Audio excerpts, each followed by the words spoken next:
I always want to do things the easy way.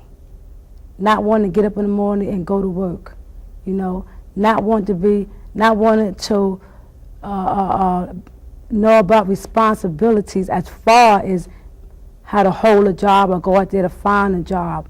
I wasn't a person that used drugs because I never used drugs. You know, I drank, but I just hung around people that had excitement in their life, made money, you know, hanging out, that sort of stuff. I made the choice to sell drugs and to make the money, but I couldn't get out of it, so I had to pay the consequence. When you're selling drugs, you're going to get caught.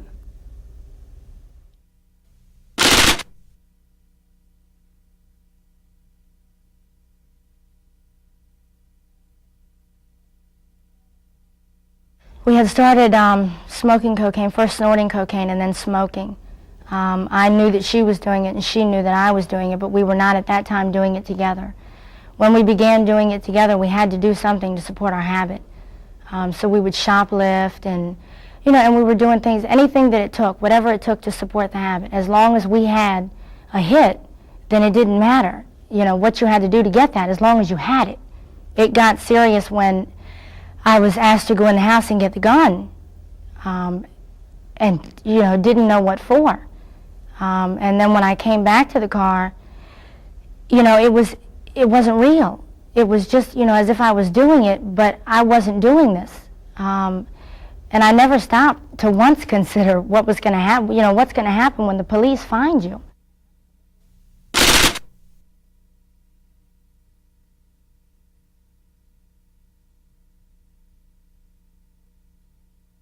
The first time I ever got in trouble, I was going to college, depression, and coming from like a middle class, high class family, I was always given everything on a silver platter.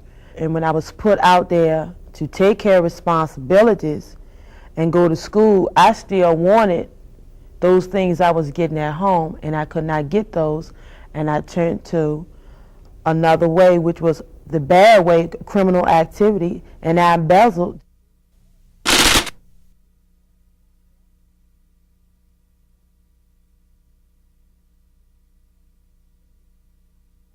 Previous to the last charges that I got, which was the armed robbery, I had been using drugs again for a couple of years and was trying to hide a lot of things, was desperate to get some money.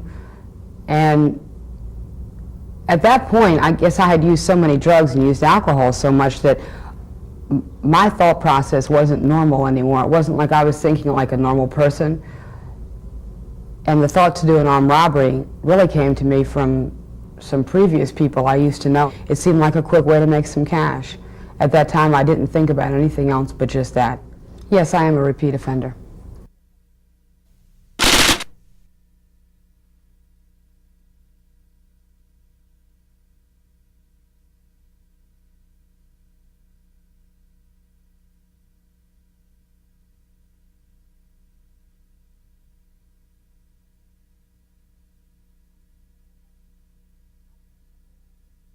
I've seen a whole lot of women waste their time in prison playing cards, you know, laying up on the halls, looking at TVs, watching videos, not taking advantage of all the programs and the educational opportunities that they have.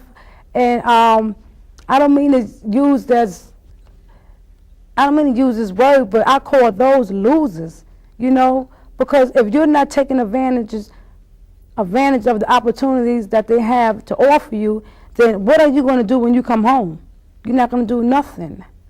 Participating in programs all along is very important because you build a prison resume, and when you're reviewed for release, that resume speaks for what you've done the entire time. And unfortunately, watching television doesn't count. While I was incarcerated, I participated in as many programs as I could take on. Anything that I thought would help me, I went to the program.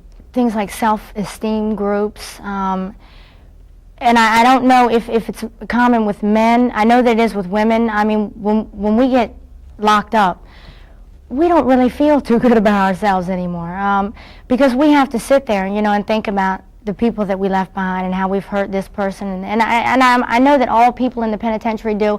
I think the strain is greater on women because we are mothers, because we give birth to children and then we leave them. So I think that, and so they had groups like that. They had a parenting class, which I attended.